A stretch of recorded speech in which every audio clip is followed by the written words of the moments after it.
Thank you everyone for being here. We're here with ProLiteracy. This is our third installment of our webinar series. So today we're going to dive deeper into the Workforce Atlas. And we have Michelle here on backup and Lauren. So I'll let them take it away.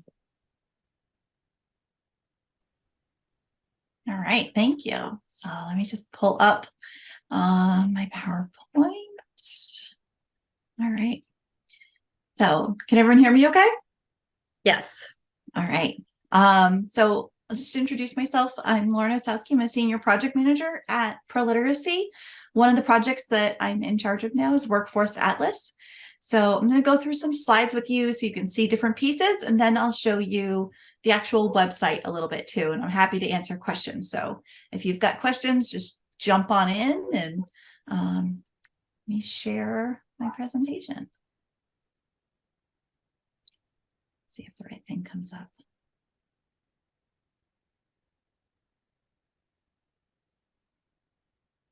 Hang on one sec. It didn't open right. Of course.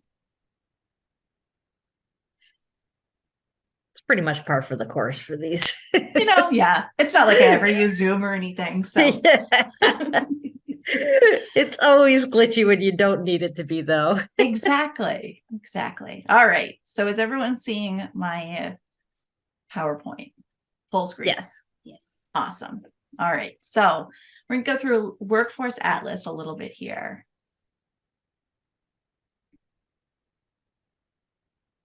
All right. So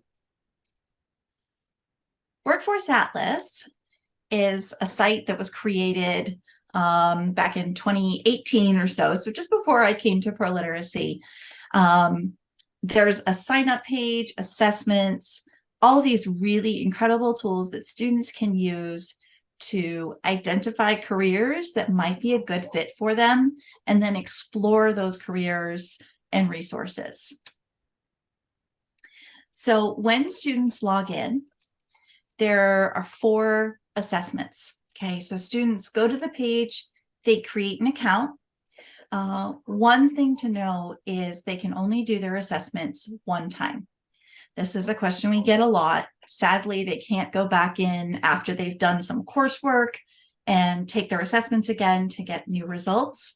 The system just doesn't work that way. It goes through, it does their assessments one time, gives them the results for that. Those, whatever they identify and place at as far as levels. And once they do that, that's it. They could create a new account. We've all got 6 or 7 emails probably laying around. So they could create a new account and go in and do the assessments again, get new results with a new account, but they can't do it in that same account. So there's 4 types of assessments that students will be asked to take once they create their account. The first is job interests, and then job skills, and then reading and math. So the first 2 kind of identify the things they can do, the things they like to do, and then the reading and math assessments gauge kind of what their levels are, see what's appropriate as far as job placements at the moment, and then what they might be able to work towards. So let's take a quick look at each of those individually. I'll show you some screenshots of what they look like so you can kind of help prepare students for those. So first, the job interest assessment. It has a ranking system asking them what they like to do. There's no right or wrong answers here. It's simply, do you like this? Do you like working in an office? Do you like working with your hands? Do you like cooking things? Do you like playing with kids? And rating those with smiley faces. The language is all plain language, so it's really written for students at probably about a 5th grade level. So it's really easy to understand and get through. So they select their choices and make their way through that. It's a really good one to start with because there's no wrong answers. It's really just a matter of what they like. And then it will give them recommendations of their jobs based on their other skills and their math and their reading abilities. The job skills assessment is the one that comes next. And it's one assessment will unlock after the last one is done. They could walk away and come back and do the other one later. That's okay. Job skills assessment identifies what you do best. So it asks them to rank things that they're good at. They need simple dragging and dropping skills here to be able to move those things into a different order. So it might be things like, I like to fix tools. I like to do this. I'm good at doing this. These are things that I know how to do. Might be something with technology. Maybe a student's going to put that at the bottom if they're not good with computers. So again, they're just kind of ranking those things with whatever they can do. Then it moves on to the reading assessment. The reading assessment requires some skills in decoding, vocabulary, comprehension, and it increases in difficulty as it goes through the test. They'll have sentences or paragraphs to read and be asked to answer questions. Very similar, built off of things like TABE or CASAS tests, things like that. But it's normed about 6th or 7th grade level, is about as high as it gets. So it really doesn't get all that difficult. And between the reading and the math, they do not get their results. So we think that that's a good thing because it's not trying to pigeonhole them into one career or one level or discourage them. It's really trying to assess where are they now? And with some instruction, they could get to those higher level jobs. It might give them something to start off with that's maybe a dental hygienist, but then show them the career pathway that exists beyond that. So that's the reading. And then math is last because everybody's favorite is math. So we save that for the end, right? Save the best for last. Again, it's up to about a 7th grade level or so is the difficulty. So we're not getting into crazy algebra or anything like that that will really scare students. It's really those fractions, decimals, percents, which sometimes fractions are the scariest things. The number operations, there's a little bit of geometry. It's a lot of those word problems and graphs and things like that that ask students to demonstrate that problem-solving ability. So that's the math assessment. And again, just like the reading, they do not receive their score in the math. So they won't know how they did. And of course, they're going to ask. They always want to ask, what did I get wrong? What did I do? But for this, they can't get it. Even if you email me as the admin behind the scenes, I can't get it. Doesn't show me. So that's just how it is. But what it does is it takes the information from all 4 of those assessments, puts them together, and makes recommendations of jobs that this particular student might find interesting. So it's not guaranteed, although I will say that it did return a continuing education instructor for me when I was working in that job. So it might actually be pretty good. The good thing is these jobs are written in a really clear and easy way. I'll show you on the website. It's a little easier to go through. And it will give them about 18 recommendations. There's hundreds of jobs on there, but it tailors those results based on their assessments and what they said they were interested in. If somebody said that they didn't like kids, didn't like working with kids, it's not going to recommend kindergarten teacher, probably. So it's really going to take all those different pieces into account and give them these tailored results. So we'll take more of a look at those jobs. The recommendations that students get after their assessments are within their account, so they could log back in and see the recommendations that were given to them. Or any student, whether they have an account or not, can browse all the jobs. So they're not tailored to any one student's results, but we have hundreds of jobs in here that someone could browse through and look at. There is also a resources section. With the resources, we've got some different things. One of the most helpful pieces that I have heard about is the resume template that's in there. There's career guides. There's a resource in there about working with ex-offenders and helping them to craft their resume based on their time served and having them kind of sell themselves and put that information into a nice framework. There's also these infographics like you see on the left with the construction jobs. These are great flyers that could be hung in a counselor's office or passed out to career students.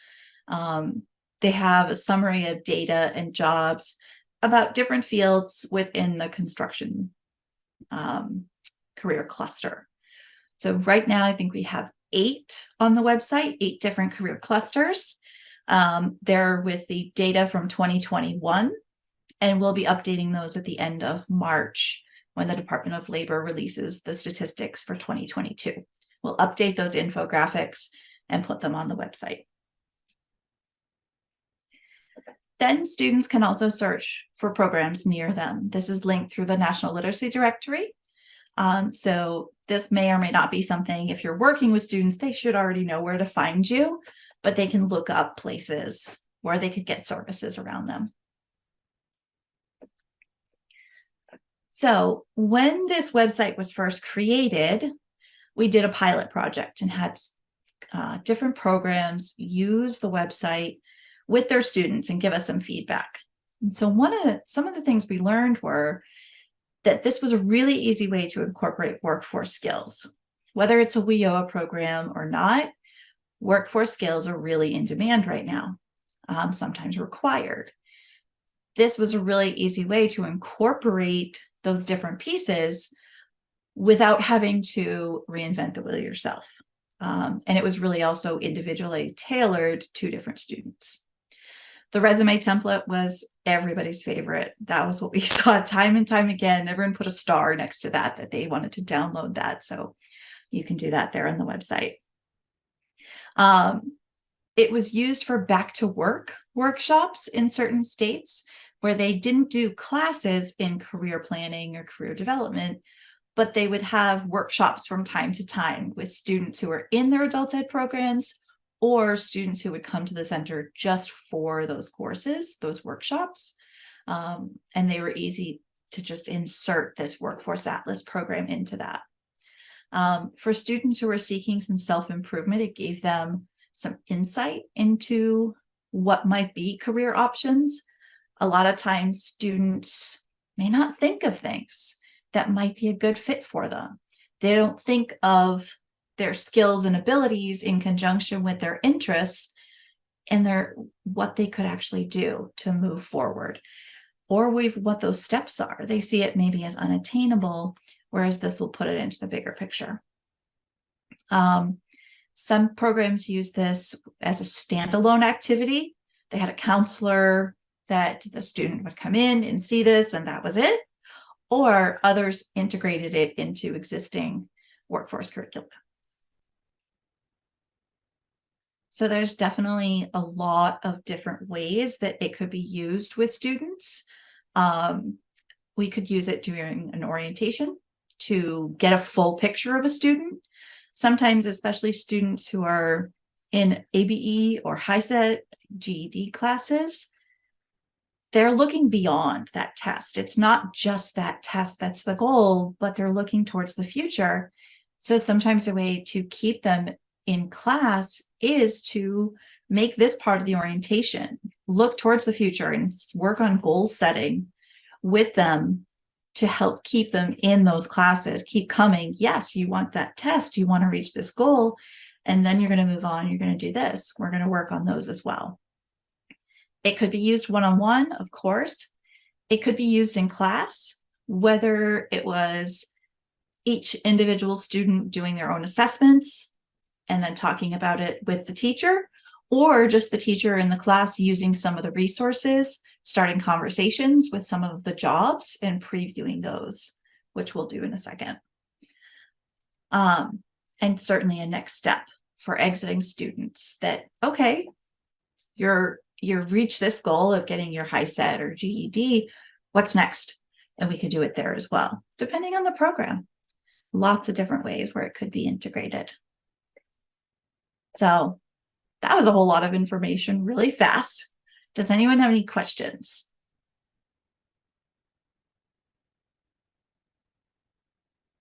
I'll jump into the website.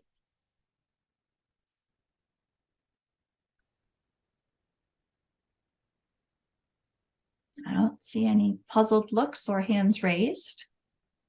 So It's good information, Lauren. I really like the idea of sort of encouraging students to stay engaged in class by sort of showing them a path to, because it can be very hard if, the job you can find is sort of low income or tedious, and just to hang in there because there's a path to something better, and using that as inspiration. I think that's an excellent point. So yeah, it can also be a way with ESL students. Sometimes they've had careers in their own country and now they come with a set of skills, but they feel like those jobs are unattainable, but they may not see some of the lower jobs that could connect before they could be recertified or get their credentials verified, whatever they need to do.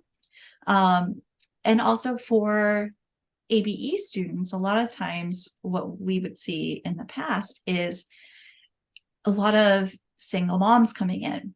They may not have worked in quite a long time. They may have been out of the workforce. They don't recognize the skills that have value.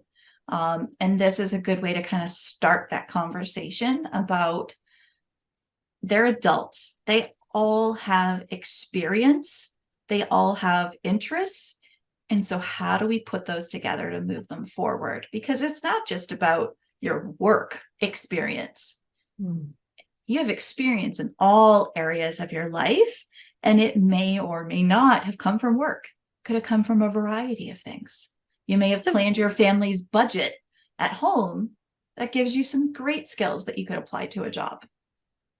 that seems to be a very relevant conversation for our times now, because I feel like there's more and more talk and recognition of life experience in the job market than there was in the past, which, maybe one of the few bright spots with COVID that it created this labor shortage that is making way for employers are more willing to explore and credit that life experience. So they are, and they're willing to work with students to provide the training that they need to do those jobs. They're willing to provide that roadmap and help them along that path. Sometimes they're even willing to pay for it, which is always great. I'm a big advocate of that.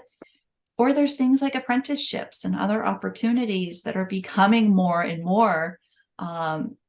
There's so many opportunities out there. Those recognitions of trades and skilled professions that aren't office work, that are really hands-on, that tend to be really good pathways for a lot of students. So it's a good way to start that conversation and get them moving in a good direction. So before I close out my PowerPoint, I will share this with you, with all of you, because there's some good links in here. And I know I'm a visual person, so I like to see the slides so I can go back and review. I'm not going to go through and show you all these pieces, but there's some links here to other workforce resources that we have, either from ProLiteracy within Education Network.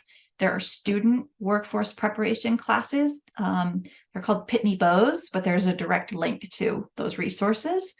And then also from our publishing division, New Readers Press, they have several print options. So there's some links there to those things for you, in case you want to check them out. And then I included my contact information too. Feel free to reach out if you have any questions about using Workforce Atlas or anything like that. I'd be happy to help. So I'm going to close my PowerPoint. Are you seeing Workforce Atlas? Yes. Excellent. Love when it works well. All right. So this is our Workforce Atlas site. You can see the different tabs up here that I just went over with you, and then a login screen up here. So if a student has already created an account, They can log back in to see those recommendations. Or if they want to start the assessment, they can click here and actually sign up. Now, this isn't just for students. This is really for anyone.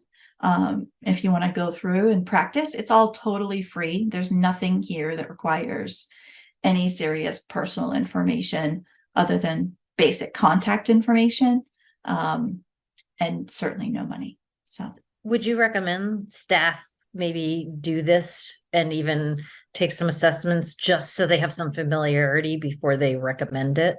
yeah, sure. Absolutely. It's always good to know what you're getting your students into.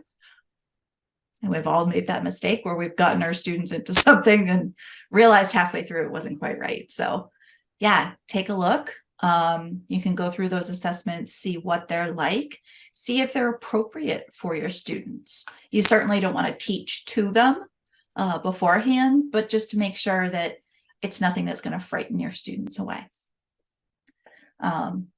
So there's that sign up. The jobs that are here are all organized and really clearly written. All the information comes from ONET. If you're familiar with ONET, it's a wealth of information that is really heavy and hard to get through sometimes.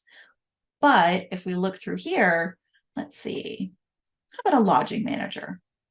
I was just booking a hotel reservation, so it breaks the information down into skills that they'll need, the percentage of people who work in the field who have varying degree levels, reading and writing skills that they'll need, and then math skills.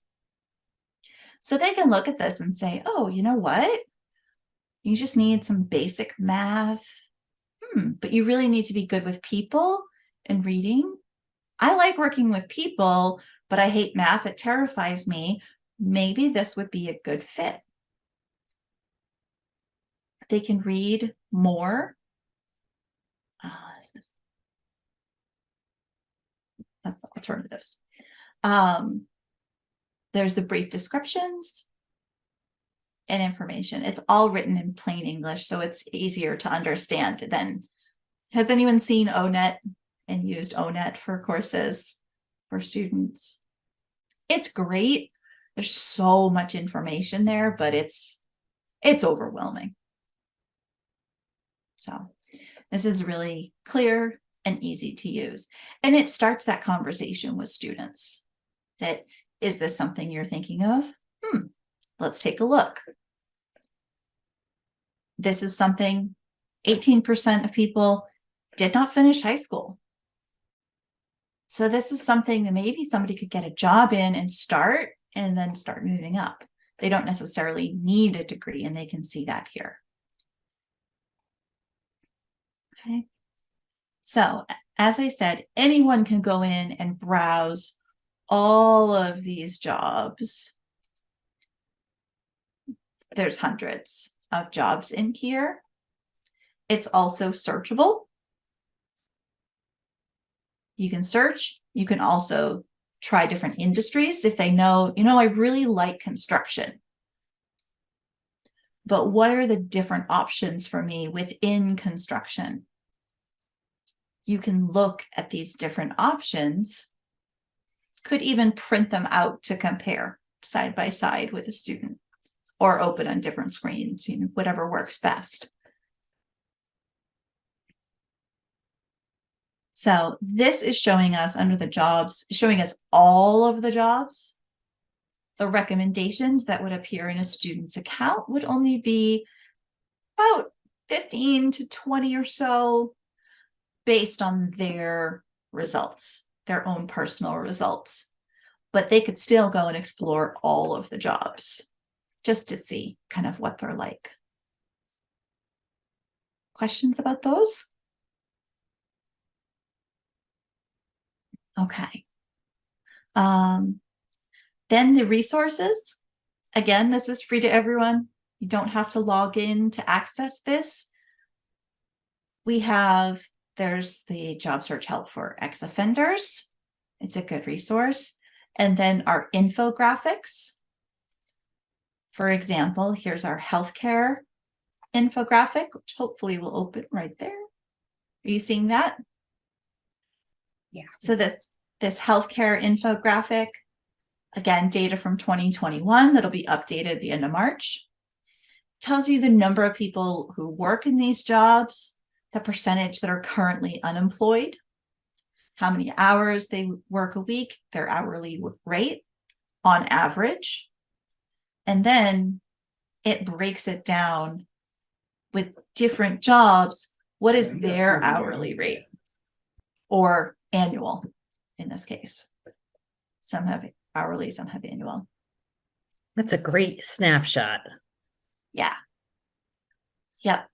So you can see that they could start out as a medical assistant, work their way up, and have different options here. If they were really curious, they could take this job, medical assistant. I've never heard of a medical assistant. What does that do? I've heard of a nurse and a doctor. They could go back to the job section and search for a medical assistant and look up that card there. So as I said, I think there's 8 of these now, but I'm hoping we'll have more for at least the 16 main career clusters available sometime mid to late April. Okay. So that's our resources. All those different, there's that resume template that was really popular. Worksheets for beginning a job search. Most of the resources here would be directly for a student, but there certainly are some that a teacher could take and use. Okay. All right. Then there's that program section where a student can look up a program.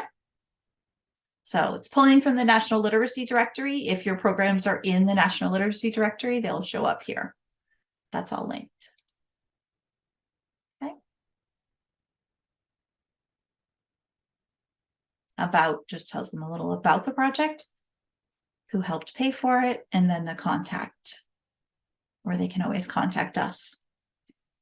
And I have to get that updated with our new address because we moved.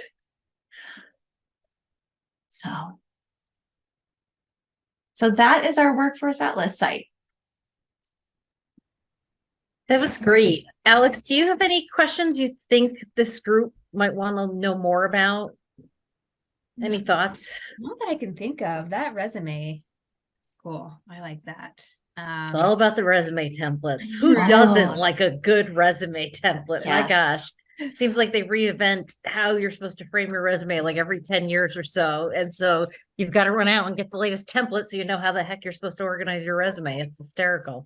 Right. So this is great. I haven't actually been in this in a while, full confession, because I don't work on this regularly. But I've forgotten how really, really fantastic it is. I think the job searches and those descriptions, and just it seems like it'd be really, really helpful to students trying to find their way. Yeah. What I really like about it too is it's written for our students as opposed to other resources that are out there. A lot of times they're just unreachable. The language puts them out of bounds. It's too easy for students to get lost.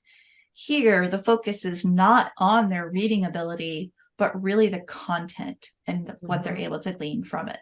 That's what I really love about it. I'll show you really quick. If you like the resume template, there's also within Education Network, within the Pitney Bowes courses, there's a tailoring your resume course for students that'll walk through how to put their resume together. And if they're not sure how to get to that, they can watch the video on Education Network that we did last week that'll go over the accounts and everything, and then they could go visit that. Yep, I know you met Todd last week and we went through this. So this is all in Education Network. These are 4 of the courses that are there right now. We're also currently finishing up 4 new courses.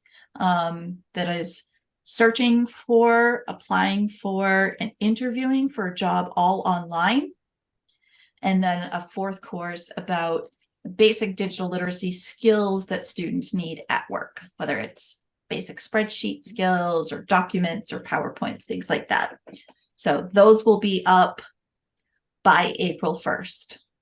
So those will be added to this. Those are all student courses. They're for free. They were grant funded. So Sweet. just Very to nice. show you that those are there also, in addition to Workforce Atlas. You could really put together something nice for students there, or use it and hand it out to the ones who need it, depending on the program. Any other questions? Yeah, feel free to put anything in the chat or come off mute if anyone has any questions. Yeah, I'll stop sharing for a sec so that you can see each other. Sometimes that's a little nicer. Yeah. I'll share again if anyone has questions, wants me to go back and through the site. Don't be shy. There's no such thing as a stupid question, as we always say. And Nope.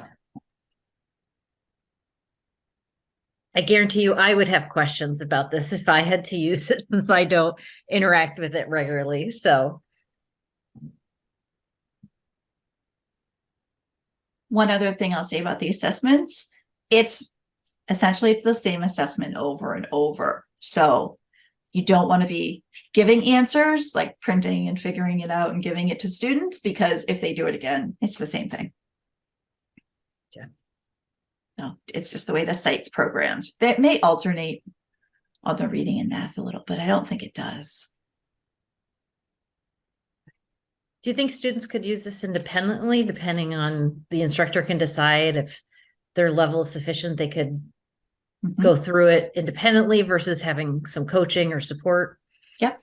Okay. Yeah, definitely. If they had an appropriate level and some digital skills, usually you need some combination of those two things. If your English level is a little higher and your digital skills are kind of medium, you'll be okay. Or if your digital skills are higher, but your English level is a little lower, you can kind of manage.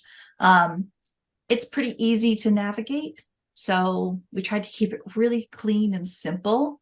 So I think a student could go in on their own, take those assessments, they'll see their recommendations and be able to kind of get that and talk about it.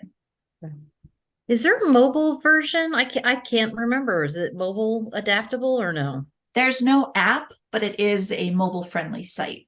Okay, that's what I meant. I didn't think there was an Yeah. app, but it is mobile friendly. That's terrific. Yes. So if Yeah. you had a student you thought could handle it and they just Mhm. didn't have the time to work with you on site, you could just give Yep. them some quick guidelines and they could be completing assessments at home on their phone or where it's convenient. So that's great. Yep. Yeah, you could give students that homework to go home and do it on their phone and then bring their results back and talk about those recommendations together and go through them.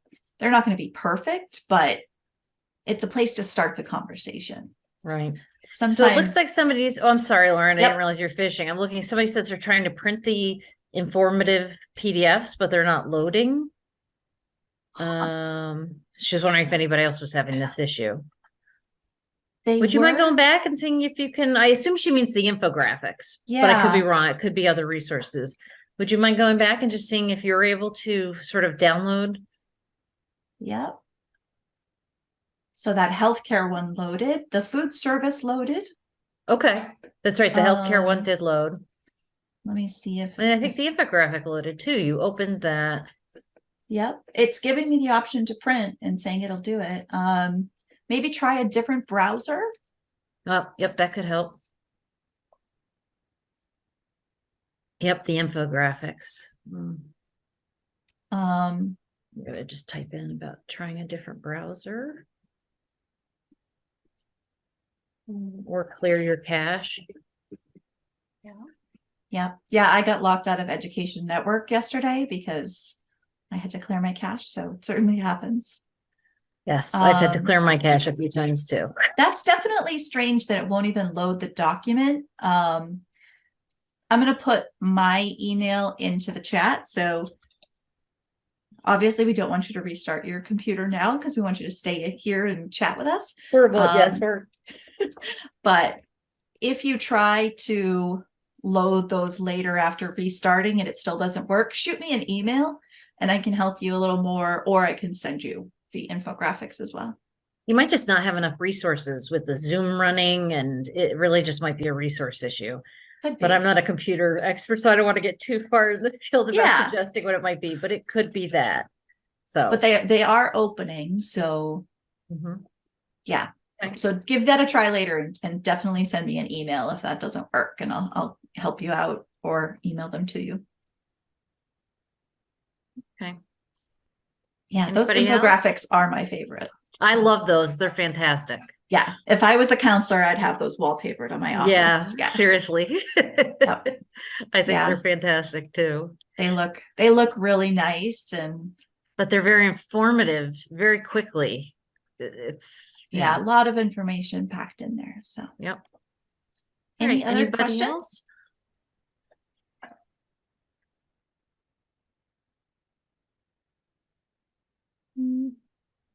Well, we can take crickets as a Yeah. did a wonderful job at explaining it, but as always, you guys are always available too to if we go down the road and we think of something, we can just reach out and get those answers. So Yeah, absolutely. Feel free to reach out. If you log in and try to do something and it's not working, send me an email. I'd be happy to walk you through. Or if your students get in there and have questions, definitely just email. We're always here to help out. well, thank you, Lauren and Michelle. I really appreciate you. Yeah, being thank you for here. having us. It's Thank been a you. pleasure. Thank you so much. Hope everybody has a great evening, afternoon. And I'll pass along that copy of the slides so everyone can see those as well. Awesome. Thanks. We'll get Bye. uploaded and all that. So thanks again. Terrific. Thanks so Thank much. you. Bye, everyone. Bye.